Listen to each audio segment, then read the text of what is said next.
Quando você for bater numa criança, espera 24 horas. A minha pergunta é sempre, é no amor? Se for no amor, você não precisa ter esperança, você pode ter certeza, vai dar certo. Às vezes as pessoas me perguntam, você é contra bater ou não bater, não sei o que lá?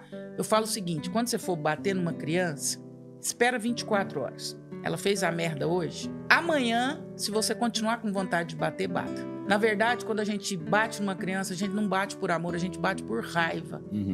Não é para educar a criança, é para punir a criança pela raiva que ela te passou. Então, que seja esse o terror. Espera 24 horas. Deixa a raiva passar, né?